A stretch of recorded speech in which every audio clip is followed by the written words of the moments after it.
الحمد لله وكفى والصلاة والسلام على رسوله المصطفى وعلى آله أهل التقوى. قدرمند و محترم یو ورور پوښتنه کړې ده چې ما واده وکړ، د واده څخه په دویمه شپه باندې چې له خپلې میرمنې سره یو ځای سوم، نو ما ته معلومه سوله چې زما د میرمنې د بکارت د ځوانۍ چې کومه فرده راځي هغه زایله شوې وه، ختمه شوې وه. نو ما بیا خپله ښځه پرېښوله، زه ځینې ولاړم بیرته په ایران کې مسافر یم، خپلې مسافرۍ ته مې نور دوام ورکوي. نو اوس ما ته د شریعت له نګاه حکم څه دی، زه څه وکړمه؟ محترم وروره، ستاسې په جواب کې به ووایم چې پر دغه ښځه باندې عامه اصطلاح باندې د زنا حکم د شریعت له نګاه هم نه کېږي. یعنې دا ښځه خاص په دغه وجه باندې چې د بکارت پرده یې نشته بدکاره نه بلل کېږي او نه هم دې ته بدکاره یا زناکاره ویل کېږي، ځکه چې د بکارت د زوال یا ختمېدو هغې دپاره ډېر اسباب وجود لري. کتابونو هغه راخیستی دی، یو دا چې هغه ښځه ډېره کښېني، ډېره وخت ورباندې تېر سي، نو هغه چې کومه د بکارت پرده ده هغه ډېره نازکه وي، نو هغه بیا له منځه ځي.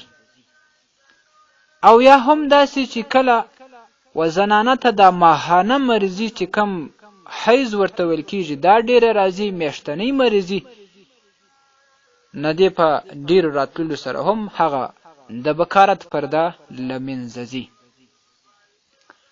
او هم دا چې یا ښځه له لوړ ځای نه لاندې راټوپ کې راوغورځېږي، د دې په وجه باندې هم هغه د بکارت پرده له منځه ځي. همدا شان چې کله ښځه زغواره سي هم دا پرده له منځه ځي.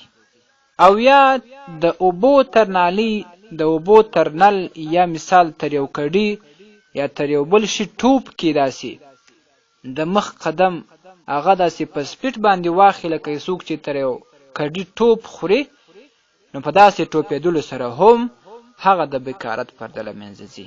دا شان ډېر نور وجوهات او اسباب دي چې هغه دغه د بکارت پرده له منځه وړي. نو دغې پردې په زوال سره پر ښځې باندې د بدکارې نوم نه یادېدلی سي. نو تاسې چې چېرته تللي یاست نو دا ستاسې خپله غلطي ده، بلکې پر مسلمان باندې حسن ظن هغه پکار دی، هغه لازمي دی. قرآن عظیم شان کې راځي چې بعضې ګمانونه چې تاسې کوئ هغه ګناه ده، ګناه لري. نو دستي پر خپلې میرمنې باندې دا ګمان کول چې دغه پرده باید د زنا په وجه باندې تللی وي، دا بالکل یا غلطه خبره ده.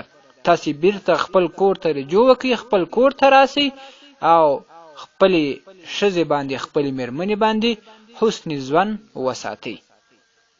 فتاوی محمودیه جلد شلم صفحه 258، الدر المنتقی جلد اول صفحه 522، او داشان الحموی علی الاشباه والنظائر جلد دویم صفحه 14، او فتاوى الاصلیه صفحه 259.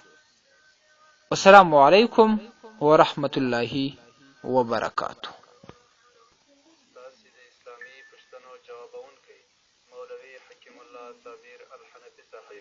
د پوښتنو لپاره د رابطې نمبر 002 314 78 18 440. والسلام.